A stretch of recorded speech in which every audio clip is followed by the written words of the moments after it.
কুরবানি হচ্ছে ইসলামী শরীয়তের একটি নিদর্শন এবং এই কুরবানির দলিল পবিত্র কোরআন থেকেও রয়েছে, রাসূল সাল্লাল্লাহু আলাইহি ওয়াসাল্লামের হাদিস থেকেও রয়েছে এবং কুরবানি করা বিষয়ে মুসলিমার ইজমাও রয়েছে। কুরবানির সংক্ষিপ্ত সংজ্ঞা হচ্ছে যে কুরবান শব্দ থেকে কুরবানি, কুরবানি এটা ফার্সি বা উর্দুতে ব্যবহার হয় এবং কুরবান এর অর্থ হচ্ছে নৈকট্য লাভ করা। আল্লাহ তাআলার নৈকট্য লাভ করি আমরা কুরবানির মাধ্যমে, ফলে কুরবান শব্দের অর্থ হচ্ছে নৈকট্য লাভ করা। এর পারিভাষিক যদি অর্থ দেখেন তাহলে এর অর্থ হচ্ছে আল কুরবানু মা ইউতাকাররাবু বিহি ইলাল্লাহ। কুরবানি ওই মাধ্যমকে বোঝায় যেটার দ্বারাতে আল্লাহ সুবহানাহু ওয়া তাআলার নৈকট্য লাভ করা হয়। কারণ আমরা যখন কুরবানির পশু জবেহ করি তখন কি আশায়?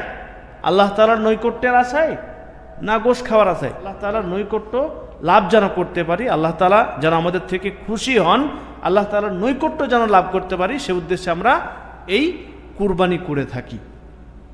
এবং প্রচলিত অর্থে যদি দেখতে চাই, প্রচলিত শারঈ অর্থে যদি আমরা বুঝতে চাই, তাহলে কুরবানি হচ্ছে যে বিশেষ সময়ে বিশেষ পশু দ্বারা, যেগুলো রাসূল সাল্লাল্লাহু আলাইহি ওয়াসাল্লাম বলেছেন যে এই পশু দিয়ে তোমরা কুরবানি দিতে পারবে, ওই পশুগুলো কুরবানির দিন বিশেষ সময়ে জবেহ করা আল্লাহ তাআলার নৈকট্য লাভের উদ্দেশ্যে। আল্লাহ তাআলার নৈকট্য লাভের উদ্দেশ্যে বিশেষ সময়ে শরীয়তের তরফ থেকে ধার্য পশু দ্বারা নৈকট্য লাভ করা আল্লাহ সুবহানাহু ওয়া তাআলার, এটাই হচ্ছে মূলত কুরবানি। এটাই হচ্ছে মূলত আমরা যে ঈদুল আজহায় কুরবানির পশু জবেহ করি এটা। এবং এই যে কুরবানি, এটা পবিত্র কোরআন থেকেও প্রমাণিত এবং রাসূলুল্লাহ সাল্লাল্লাহু আলাইহি ওয়াসাল্লামের হাদিস দ্বারাও প্রমাণিত। যেরকম আল্লাহ সুবহানাহু ওয়া তাআলার কয়েকটি আয়াত রয়েছে, যেরকম পবিত্র কোরআনে সূরাতুল আনআমের মধ্যে রয়েছে কুল ইন্না সালাতি ওয়া নুসুকি ওয়া মাহইয়ায়া ওয়া মামাতি লিল্লাহি রাব্বিল আলামিন। হে রাসূল, আপনি বলুন ইন্না সালাতি ওয়া নুসুকি ওয়া মাহইয়ায়া ওয়া মামাতি লিল্লাহি রাব্বিল আলামিন। আমার সালাত, আমার কুরবানি, আমার হায়াত, আমার মত, আমার জীবন সবই আল্লাহ সুবহানাহু ওয়া তাআলার জন্য উৎসর্গিত, আল্লাহ তাআলার জন্য।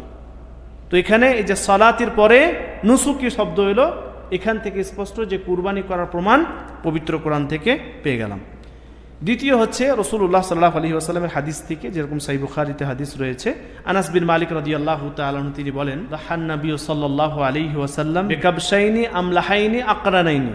আল্লাহ রাসূল সাল্লাল্লাহু আলাইহি ওয়াসাল্লাম কাবশাইন মানে দুটো মেষ, দুটো দুম্বা, আমলাহাইন মানে সাদা কালো, আর আকরানাইন মানে সিংওয়ালা।